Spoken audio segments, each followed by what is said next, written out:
Bonjour et bienvenue dans les coulisses de la Sopfeu. Nous sommes actuellement dans la salle de formation de la base principale de Roberval et je suis accompagnée pour cette capsule de Sylvain Tremblay, le directeur de la base. Bonjour Sylvain. Bonjour José.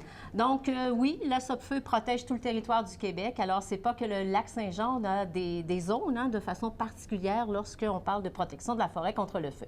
Oui, la base de Roberval, comme base principale, on s'occupe du centre de la province. Ça peut être flou pour les gens. On va le préciser un petit peu. Alors, en fait, il y a 4 bases principales à la Sopfeu. Une première base principale est à Bécomo. La base de Bécomo s'occupe des régions du Bas-Saint-Laurent, de la Gaspésie ainsi que de la Côte-Nord, donc qui nous borde à l'est. La région centre est sous la supervision de la base principale de Roberval et on s'occupe des régions du Saguenay-Lac-Saint-Jean, de Québec, la Mauricie, Charlevoix, l'Estrie et la Beauce. À notre ouest, on est bordé par la base de Val-d'Or. La base de Val-d'Or s'occupe de l'Abitibi et du Témiscamingue. Et un petit peu plus au sud que Val-d'Or, on a la base de Maniwaki, qui vraiment s'occupe de toute l'Outaouais, la partie la plus habitée, dans le fond, de la province. Donc, c'est retranché en 4 secteurs, mais en 2 autres secteurs également, parce qu'on y va aussi dans une configuration pour la protection de la forêt contre le feu nord-sud, si on peut dire. Oui, les besoins de protection varient avec la localisation géographique de la forêt. Alors, dans la partie sud, on a une ligne, en fait, qui divise la province en 2, à peu près en son milieu. Au sud de cette ligne-là, qui est la ligne de protection des forêts. Donc, l'ensemble des feux est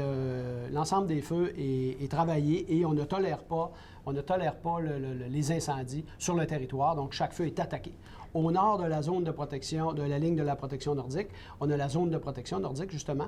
Et à ces endroits, vraiment, on va attaquer les feux au besoin, sur entente avec le ministère ou avec nos partenaires qui sont dans le secteur, comme par exemple Hydro-Québec, les communautés amérindiennes, etc. Et dans ce cas-là, on fait plus la protection des infrastructures et des communautés. Et des vies humaines, évidemment, dans ce secteur-là. C'est peut-être peu habité, mais quand même, il y a des vies humaines. Puis même aussi dans la zone intensive, eh bien, on va y aller par priorité d'intervention également concernant la suppression des incendies de forêt. Naturellement, effectivement, notre mission est de protéger la forêt, mais dans nos priorités, la vie humaine est toujours au premier plan, c'est certain.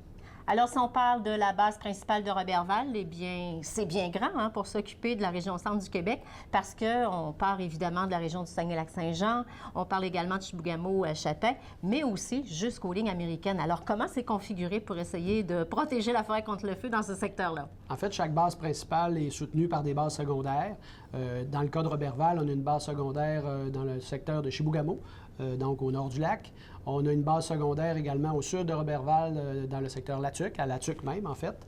Et on a une autre base secondaire à Duchesnay, près de Québec. Donc, 3 bases secondaires et de Duchesnay, près de Québec, relève également une base secondaire là, qui est à Saint-Élie-d'Orford, près de Sherbrooke. Donc, vraiment, on a des bases pour nos ressources humaines qui sont distribuées un peu partout dans la région.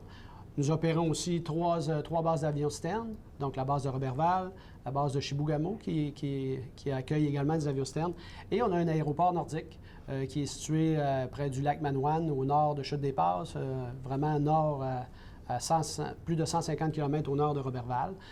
Et cette base-là, qu'on appelle le Bonnard, Station Bonnard, c'est un aéroport avec piste de gravier qui est opéré par la Sopfeu durant l'été pour s'assurer d'avoir vraiment de façon rapprochée des avions-citernes aux besoins en forêt.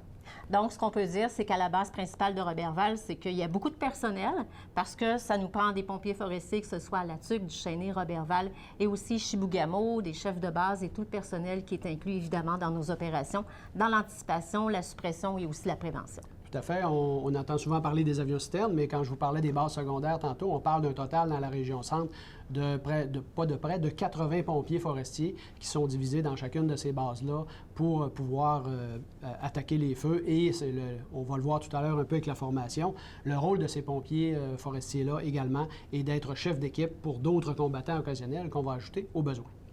C'est quoi la mission de la Sopfeu? Les gens se posent souvent la question, quelle est notre mission? Oui, d'éteindre les feux, mais quand même.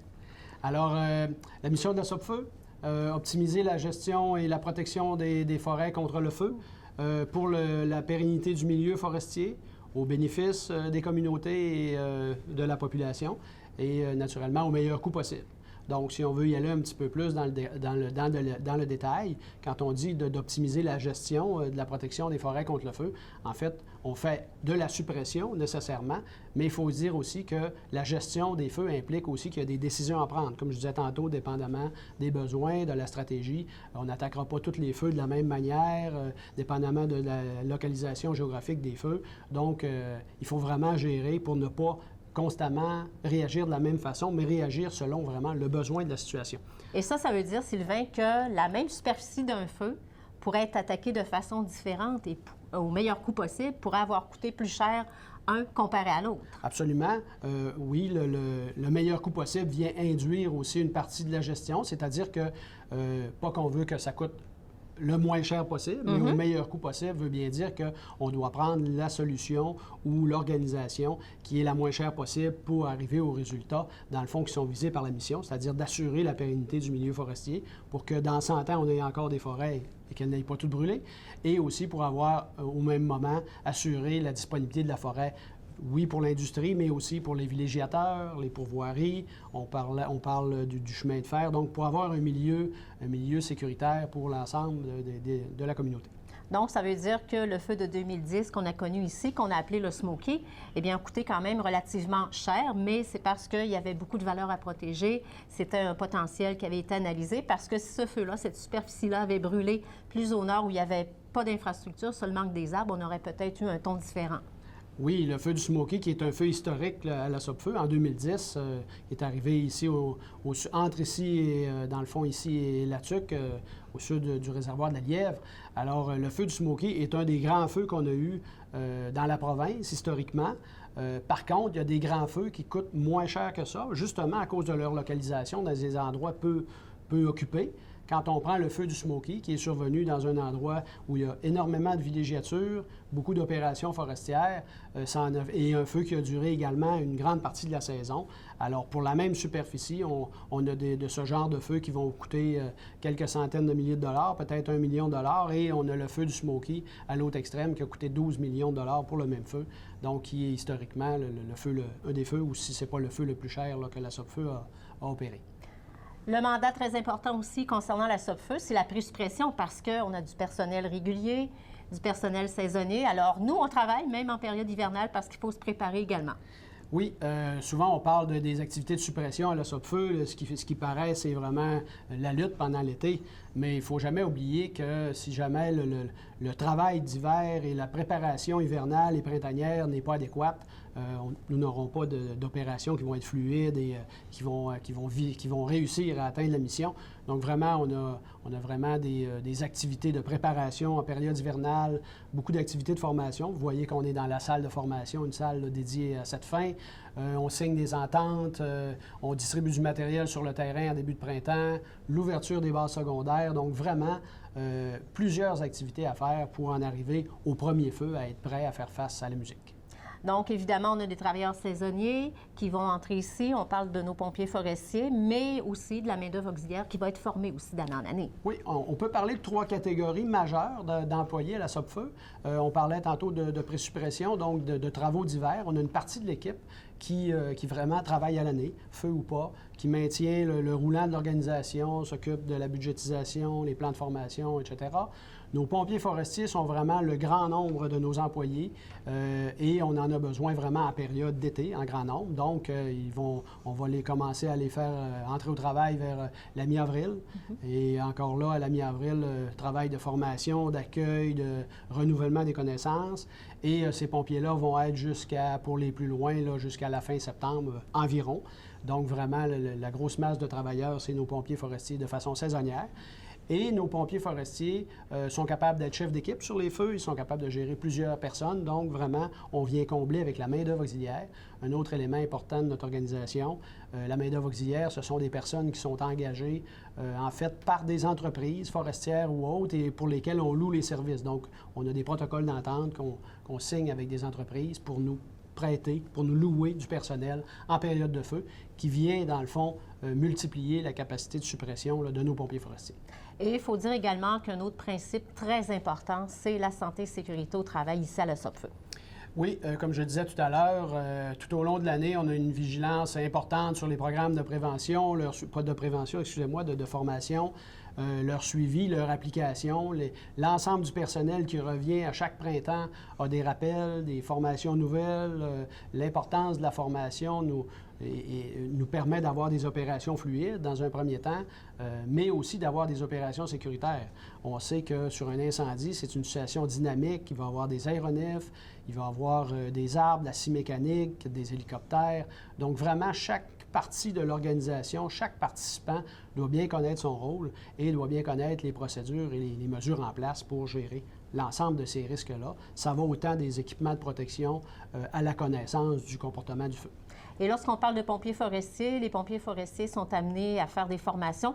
Oui, on embauche des personnes qui ont des qualifications dans le domaine de la forêt, même des pompiers qui auraient des formations comme pompiers municipaux. Oui. Mais ici, à la Sopfeu, on forme nos pompiers forestiers pour le comportement du feu, que ce soit aussi les techniques à faire lors de la suppression des incendies, l'anticipation, et ils peuvent accéder à des titres et à des postes supérieurs. Effectivement, vous savez qu'il n'y a pas d'école de pompiers forestiers au Québec. Hein? Il n'y a pas de volume, dans le fond, pour cette compétence-là. En tout cas, pour l'instant, il n'y a pas d'école qui s'en occupe. Donc, la Sopfeu prend les gens de diverses provenances. On aime bien que les gens, par contre, viennent soit du milieu forestier ou s'ils n'en viennent pas, qu'ils aient des connaissances ou une certaine passion du travail en forêt, quelle que soit leur formation initiale. Et ensuite, la Sopfeu comble les connaissances de ces gens-là sur toute la théorie et les éléments requis pour la lutte contre le feu en forêt. Donc, on commence vraiment avec la formation de combattants qualifiés, qui est vraiment le manœuvre sur le terrain. Les personnes vont ensuite accéder à des formations de chef d'équipe pour gérer quelques manœuvres, chef de lutte pour gérer un incendie, chef de lutte de différentes catégories pour les différentes grosseurs d'incendie qu'on a.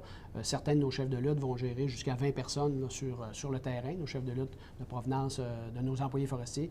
Et on peut continuer la formation avec le système de commandement d'intervention et en se développant, on a certains employés dans la province qui peuvent gérer des complexes d'incendie où on va gérer sur le terrain de 75 à 100 personnes au combat sur divers ou sur un incendie. Donc, vraiment une progression intéressante pour les personnes. Et évidemment, lorsqu'on procède au recrutement de nos pompiers forestiers, c'est-à-dire à peu près au mois de décembre, aller jusqu'en janvier, eh bien, il y a des tests physiques. Hein, lorsque la personne est retenue et que ce soit homme-femme, c'est le même test physique. Oui, c'est un test qui a été développé par les organisations de protection du Canada. On a subventionné des chercheurs et c'est un test physique qui est vraiment non discriminatoire, de façon à trouver les personnes qui sont capables, hommes ou femmes, de faire le travail sur le terrain. On sait que ça prend une certaine résistance et une capacité physique, pas une grande force physique, mais une bonne résistance, bonne capacité cardiovasculaire. Et il faut quand même être en mesure de transporter du matériel, marcher dans des endroits, on le sait, où on va être en pleine forêt. Hein. C'est rare qu'on combat les feux de forêt sur le trottoir. Donc, vraiment, pente escarpée. Vraiment, on a des gens là, qui sont sélectionnés de façon à répondre à ces exigences-là. Et d'ailleurs, on peut voir sur le site Internet de la Sopfeu, dans les vidéos, eh bien justement, le test physique qui est demandé à chacun des pompiers et pompières forestières.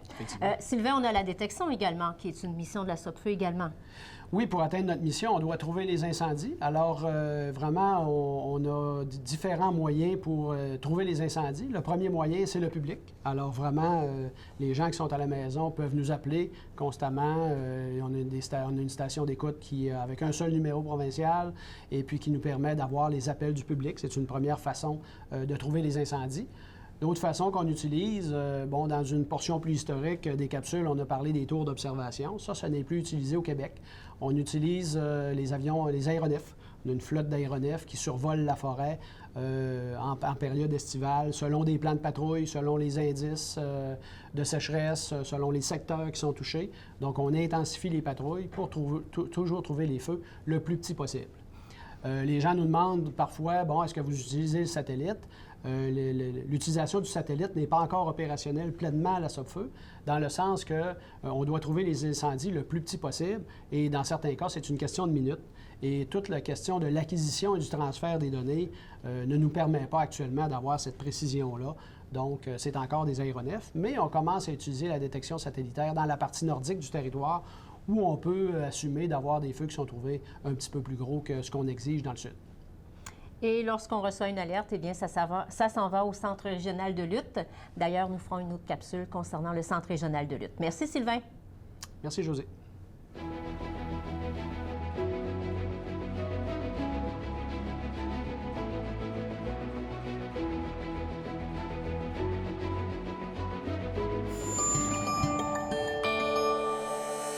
Nous TV, fiers de faire rayonner notre communauté.